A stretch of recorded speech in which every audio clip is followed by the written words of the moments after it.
morning. Wir haben alles wieder gepackt. Die Sonne ist schon da. Und jetzt würden wir sagen, gucken wir mal, dass wir einen trockenen Weg finden. Impossible. Naja, egal. Als wir aufgestanden sind, war es, glaube ich, 1,1 Grad. Mittlerweile fühlt es sich schon etwas wärmer an, vor allem weil die Sonne wieder da ist. Haben wir uns trotzdem erstmal warm eingepackt. Und es war ein sehr guter Schlaf. Das schon, wir hatten einen perfekten geraden Spot.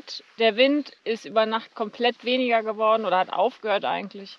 Wir hatten keine Kondensation. Ja, das war super. Und einen herrlichen Sonnenuntergang. Ja. Das war krass. Also das ist ja hier eh ganz besonders, weil die Sonne geht ja eben erst um 22:45 Uhr unter. Und um 22 Uhr hat hier die Sonne ins Zelt geschienen, als wäre sie gerade aufgegangen.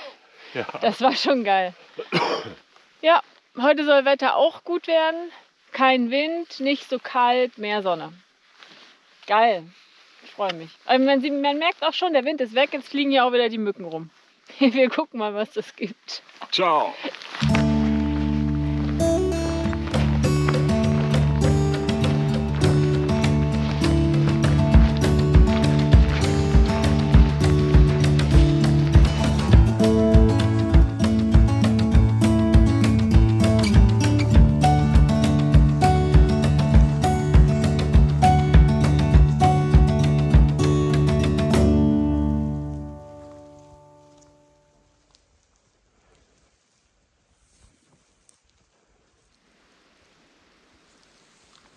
Hört ihr das?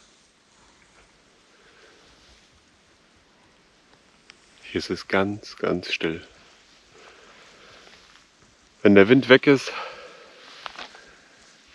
dann fehlt nicht nur diese eisige Temperatur, die einen durch den Wind umgibt, sondern es herrscht auch sofort Stille. Keine Geräusche. Wenn kein Vogel Geräusche macht oder der Polarfuchs ruft, ist gar nichts. Das ist echt cool. So, unser nächstes kleines Zwischenziel dort hinten, das Canoe Center.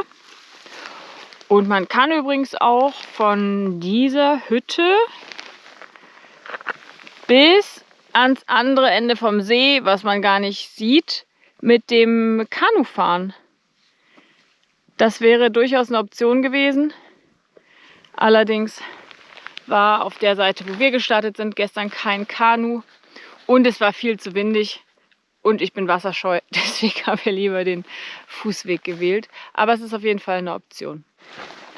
Wir haben heute auch schon ein Kanu gesehen, was in die Richtung gepaddelt ist. Sah ganz nice aus.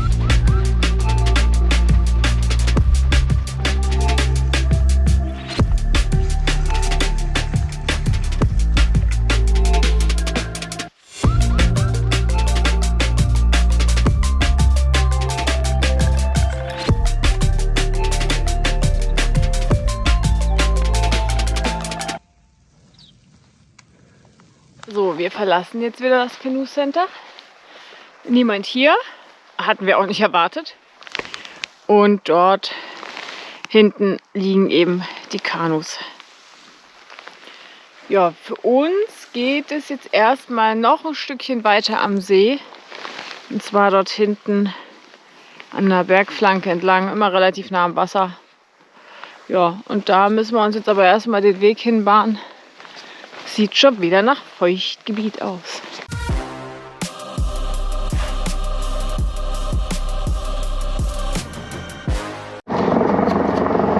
Ja, also Rettungshubschrauber ist irgendwie wild. Keine Ahnung. Wir wissen nicht, ob das wirklich ein Notfalleinsatz ist oder eine Übung. Ist nicht klar erkennbar.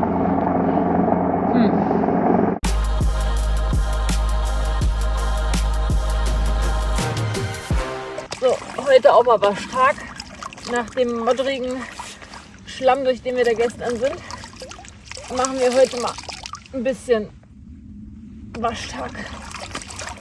Versuchen, das Gröbste rauszuholen. Oh, ekelhaft.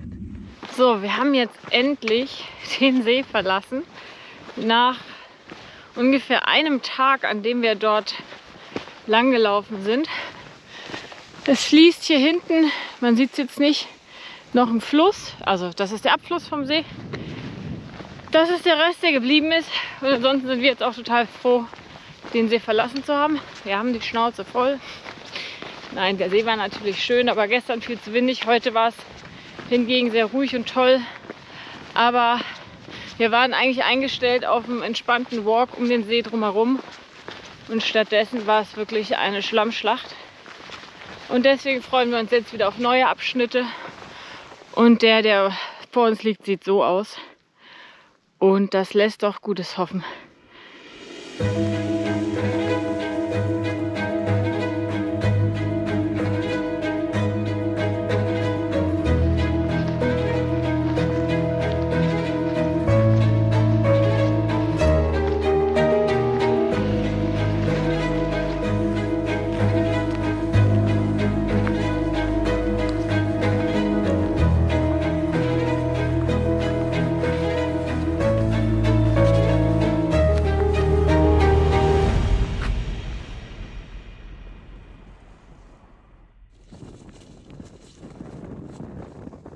Wir verlassen den wunderschönen See, der aber zudem auch ganz schön dolle Wind mit sich gebracht hat.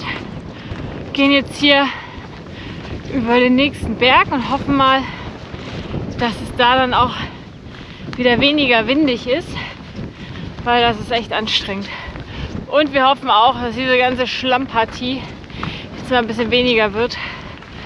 Also ich will gar nicht immer davon erzählen, aber das ist wirklich krass.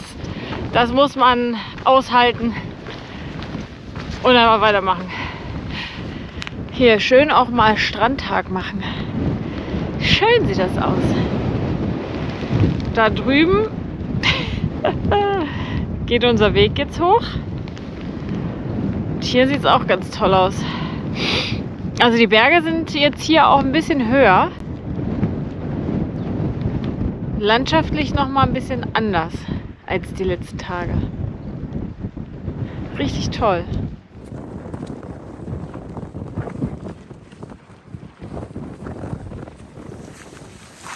Jetzt geht es noch bergauf.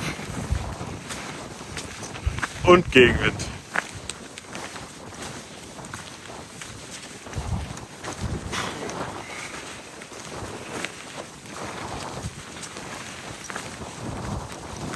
Jetzt wird es echt anstrengend. Meine Güte, also dieser Wind peitscht uns hier um die Ohren. Das ist schon wieder so krass. Zum Glück scheint die Sonne, ist nicht ganz so kalt. Aber wir hatten über unser InReach-System auch das Wetter abgerufen. Und das hat eigentlich gesagt, kein Wind, also wirklich gar kein Wind. Allerdings natürlich nur für die Position, an der wir gestern Abend waren. Wir sind jetzt locker mal 20 Kilometer weiter. Und das ändert sich hier einfach so schnell. Das heißt, mit der Aussage von gestern Abend können wir eigentlich auch gar nichts mehr anfangen. Wir können nur hoffen, dass wenn wir über den nächsten Berg drüber sind, dass sich das dann ändert. Weil das ist schon ganz schöner Kampf hier. Aber die Sonne ist schön.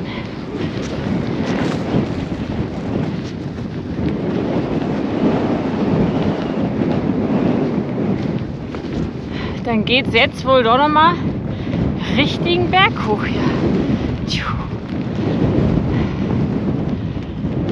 Sieht gut aus. So, jetzt haben wir eine richtige Bergetappe hier.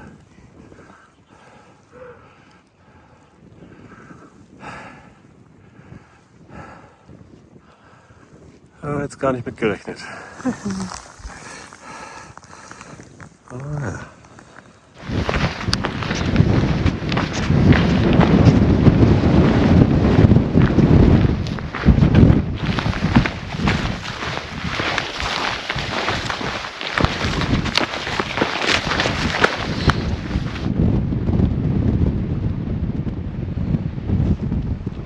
Der höchste Punkt soll hinter dem See kommen. Wo kommt der höchste Punkt? Hinter dem See da vorne. Hinter dem See. Okay. Na dann würde ich sagen, auf zum höchsten Punkt. Bis da müssen wir ja noch mindestens. Kann ja nur noch windiger werden.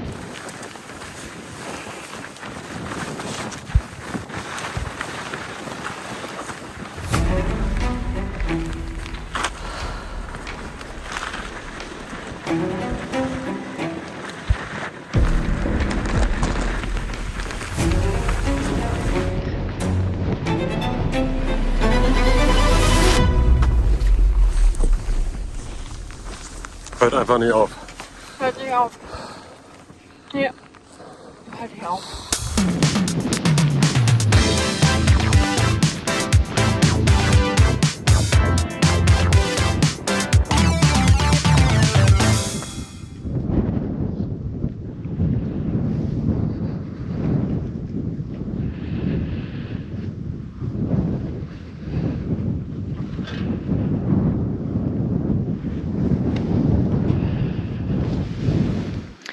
So, Tag 7 neigt sich dem Ende zu.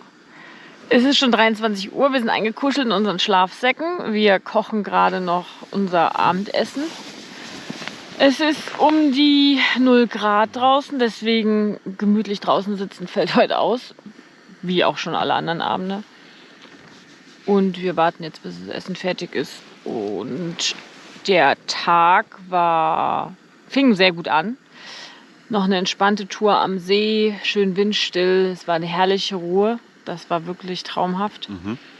Und danach haben wir den See verlassen, was wir irgendwie auch gut fanden, weil wir dann ja schon fast einen ganzen Tag an diesem See waren, mit gestern eingerechnet. Und sind dann ein großes, feuchtes Tal, so ein bisschen abwärts gegangen zu einem weiteren See. Ja, aber auch wunderschön. Aber mit dem Abstieg dorthin fing der Wind auch an. Das war heute... Der war riesig, der See. Ja, der war riesig. Viel größer als der erste See. Der war krass. Der war auch sehr schön. Ja, ganz andere Landschaft. Also der See war eher umrahmt von sehr, sehr vielen hohen Bergen. Es hat irgendwie so einen kleinen Fjord-Stil gehabt. Aber der Wind war eben unerträglich. Das war wirklich heftig. Wir wurden ganz schön durchgeblasen. Und danach sind wir dann halt auch nochmal den ersten heftigen Berganstieg nach oben. Der hat auch locker mal eine Stunde gedauert. Ich weiß gar nicht, was der höchste Punkt genau war. Ja. Ich glaube, da schlafen wir. Okay, dann ist es aber auch nur 364 Meter hoch. Ich glaube, wir waren noch ein Stückchen höher. Aber hier oben, das ist so ein es ist irgendwie eine Art Hochebene, aber trotzdem sehr hügelig. Aber das ist wunderschön. Also das gefällt mir landschaftlich total gut. Viel besser auch so ein bisschen als die ersten Tage, wo es ja eher durchs flache Tal ging, sehr viel feucht war. Und hier oben ist es richtig schön bergig, steinig, dadurch natürlich auch trockener, ganz tolle Bergseen mit klarem Wasser. Und auch hier, also der Wind man konnte es nicht ganz so gut genießen, weil der Wind einfach so furchtbar kalt war und um uns gepeitscht hat. Ja, und dann haben wir halt unseren Schlafplatz gesucht in einem windgeschützten Bereich. Das hat auch ganz gut geklappt. Also der Wind ist jetzt auch ein bisschen weniger geworden. Aber deswegen, wir sind ja super hoch. Also super hoch für die Verhältnisse hier. Und es hat jetzt schon fast 0 Grad. Deswegen, wir gucken mal, was die Nacht gibt. Aber ansonsten, ja, war es ein guter Tag. Wieder viel Matsch, viel feucht, viel Dreck. Das ist schon heftig. Und ja, die Füße vom Alex haben auch wieder ganz schöne Wunden von sich getragen. Ja, wir müssen mal gucken, wie wir das managen und handeln und wie es vernünftig weitergehen kann. Und jetzt haben wir genug gequatscht. Wir haben Hunger, Essen ist fertig und wir sagen Gute Nacht und bis morgen. Tschüss.